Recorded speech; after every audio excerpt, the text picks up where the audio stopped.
we're looking at question 8, kinematics, page 82. So the first thing to do is just carefully read this question. A particle moves along the x-axis with a position given by xt equals 1 minus 2 cos t. So t is time, it's got to be greater than 0, there's a restriction on the domain, and it's a trig function. I hope you know that if it's 1 minus a number, the trig function, I think of it in the reverse. I actually think of it as minus 2 cos t. So the negative means that it's going to be a reflection of the cos function. Plus 1 means that it's going to be raised 1. So the minimum is likely to be 0 and the maximum is likely to be 2. Except that the 2 in front of the 2 cos t is actually going to double the amplitude. So more thinking, it's going to be, instead of being maximum of 2 minus 2, it's going to be shifted up 1, so the maximum of 3, minimum of minus 1. And to help the clarity of your thinking, you might just like to draw a diagram. I quite like Desmos to do that. So I've just drawn the function y equals 1 minus 2 cos t, and if you look at the minimum value of minus 1 and the maximum value is 3. And it has been reflected. So if you look at the numbers in the horizontal axis, they are radians. All right, so when you highlight on the points, you see it's pi, which is a radian measurement. So this question asks you to identify the initial data of position. So if you realise that the cos graph has been reflected because it's minus 2, you can just look at the graph and see that the initial position is actually negative 1.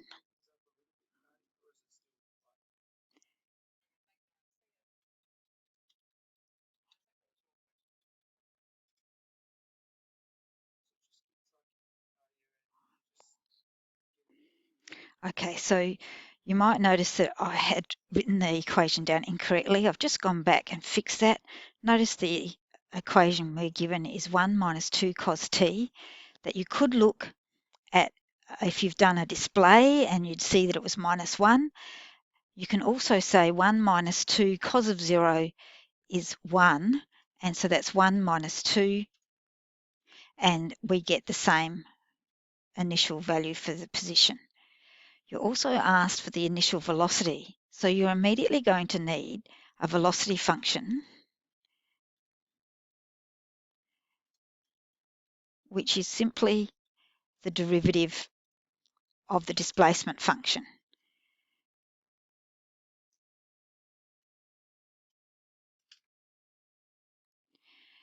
The derivative of a number is 0, minus 2 stays out the front. The derivative of a cos function is minus sine. So the minus times the minus is positive 2 sine t. And we want the initial velocity. So 2 sine 0. So sine of 0 is 0. So the velocity function is going to be 0.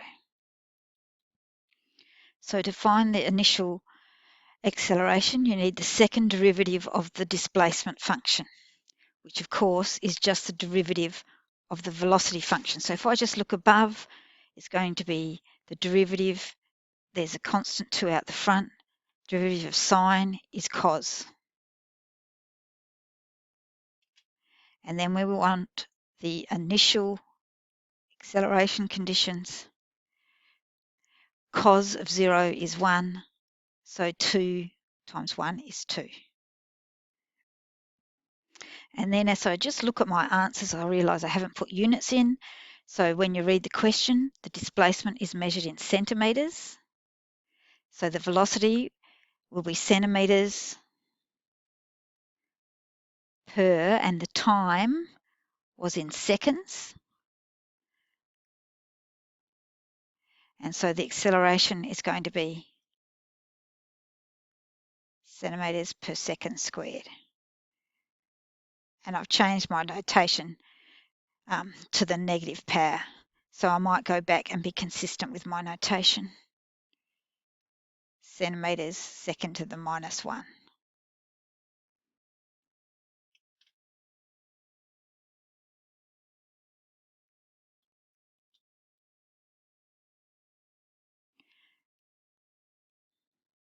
So part B asks you to describe the motion when the particle is at time π/4.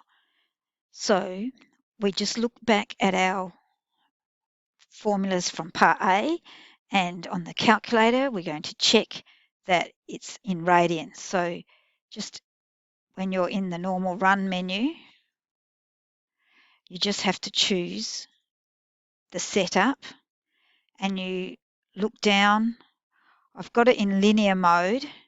I could have it in math mode. And the main thing is that the angle is in radians. So now I'm going to enter the position when time is π/4, and I look above and I see the formula is 1 minus 2 cos π/4.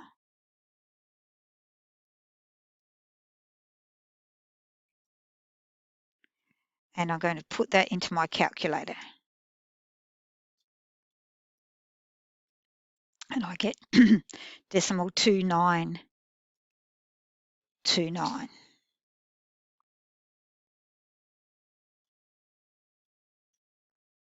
And that's still centimetres. And we keep on going. We want the velocity when the time is π/4. And we look at the formula for velocity, 2 sine π/4. And again, put it in your calculator.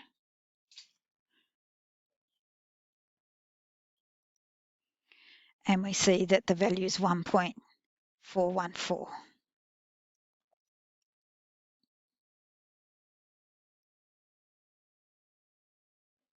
centimetres per second. And for acceleration when the time is π/4, we look at our acceleration formula, 2 cos t when t is π/4. That equals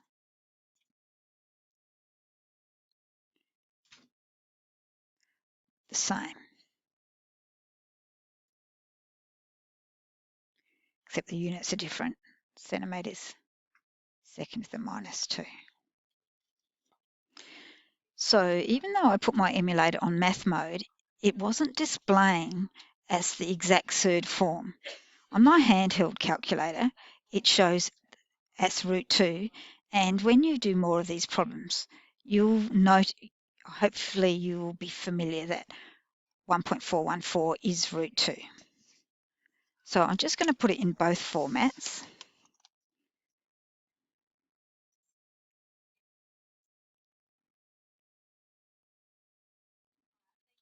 So it's important you recognise this so that if your answer is in a different format to the back of the book, you can say, oh yes, I've got the same answer. And when I reread the question, which I need to just go to the other screen. So when I reread the question, I notice that it does not use the word exact. And therefore, the fact that I wrote the answer as a decimal with 4 significant figures is quite okay. So when you look at the back of the book, there are some of the things that you might question and just check whether the way you've expressed the answer is acceptable in the terms of the way the question has been asked.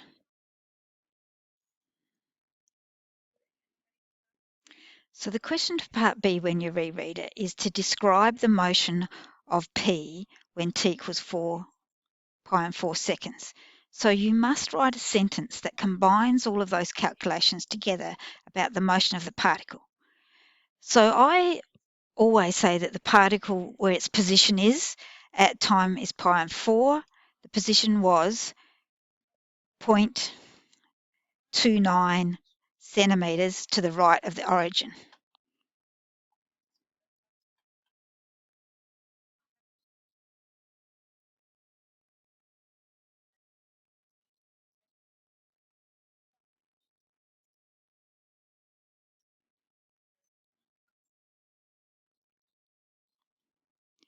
And then the speed at which it's moving, or the velocity, because the velocity includes the direction. So when I look at my calculation, it's positive, so it's moving to the right at √2 centimetres per second.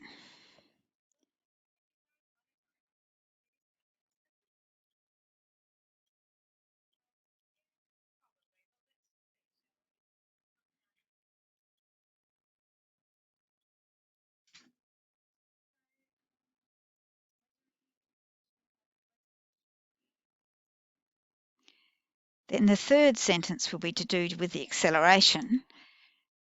And when we look at the acceleration, it's also √2 centimetres per second at that time. So because the acceleration and the velocity are both positive at that time, it's going to be increasing its speed. It's going to be accelerating at √2 centimetres per second squared.